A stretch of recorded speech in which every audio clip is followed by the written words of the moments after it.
बनेगी देश की शान।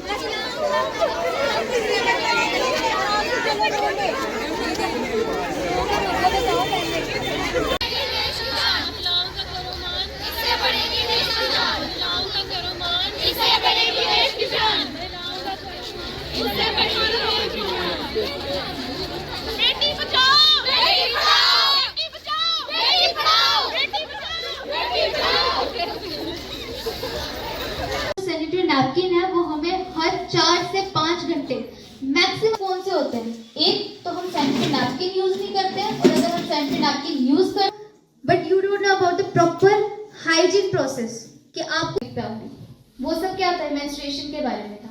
अब मेन टॉपिक आएगा टैब। आज सूचे नहीं ऐसे ही बोलते ना, तो ऐसा कुछ नहीं होता, उसको धोना है, ठीक है, साफ करना, और साफ टॉवल से साफ। सैनिटरी नैपकिन 4 से मिनिमम 4 आवर्स मैक्सिमम करते हैं, तो बहुत सारे बैक्टीरिया जो होते हैं वो उस पे आ जाते हैं। बहुत सारे जो ऑर्गेनिजम्स होते हैं, माइक्रो ऑर्गेनिजम्स होते हैं, हार्मफुल माइक्रो ऑर्गेनिजम्स होते हैं, वो उस पे आ जाते हैं, और वही जब स्वीपर उठाते हैं तो उनको भी डिजीजेस होने के चांसेस हो सकते हैं। अगर शादी के बाद किसी के साथ वायलेंस होता है तो हम उसका डोमेस्टिक वायलेंस केस लगाते हैं कोर्ट में। इसमें हम 4-5 मदद दे सकते हैं उनको, जैसे हम उनको प्रोटेक्शन देते हैं।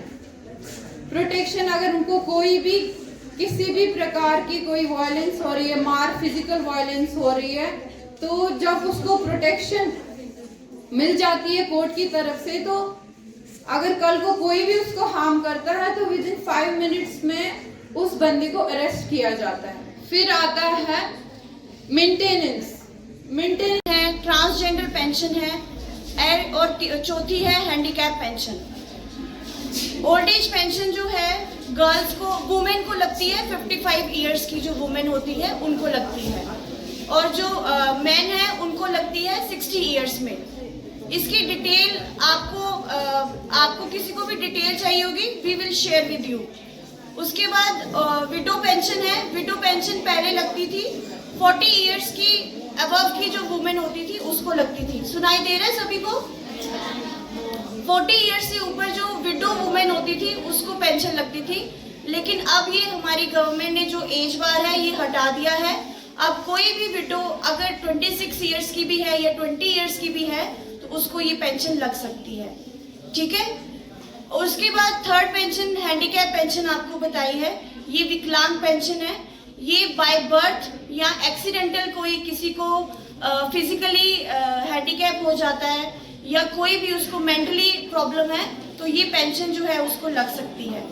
फोर्थ है ट्रांसजेंडर पेंशन। ट्रांसजेंडर का मतलब सबको पता है या मुझे बताने की जरूरत है?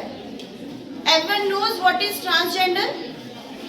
तो उनके लिए भी गवर्नमेंट ऑफ इंडिया ने, सोशल वेलफेयर डिपार्टमेंट ने पेंशन बनाई है, वो भी पेंशन लगा सकते हैं। उसमें भी राशन कार्ड जो है आपका कोई भी हो सकता है, PHH या NPHH, प्लस उसमें एक ट्रांसजेंडर सर्टिफिकेट उनका बनता है, वो उनको कोर्ट से बनवाना होता है।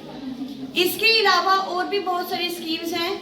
आपने मैरिज असिस्टेंस स्कीम्स के बारे में सुना होगा, सुना है? नहीं? मैरिज असिस्टेंस स्कीम ये फाइनेंशियल असिस्टेंस है गवर्नमेंट ऑफ इंडिया की तरफ से, सोशल वेलफेयर डिपार्टमेंट की तरफ से। जो भी फैमिलीज, जो भी लड़की बिलोंग्स टू PHH और the AAY ration card, BPL ration card, वो इसके लिए अप्लाई कर सकती है। ये मैरिज के टाइम पे 50,000 रुपीज जो है वो सोशल वेलफेयर डिपार्टमेंट से मिलता है। लेकिन इसके लिए क्या करना होता है, आपको मैरिज के लिए फॉर्म जो है वो 2 महीने पहले लगाना है। फॉर एग्जाम्पल, अगर आपकी मैरिज मई में है तो आपको आज तक ये फॉर्म या नेक्स्ट मंथ तक ये फॉर्म कंप्लीट करके सोशल वेलफेयर डिपार्टमेंट में सबमिट करवाना है। दैट टू आपको हार्ड कॉपीज नहीं करवानी है, आपको ऑनलाइन सबमिट करवाना है।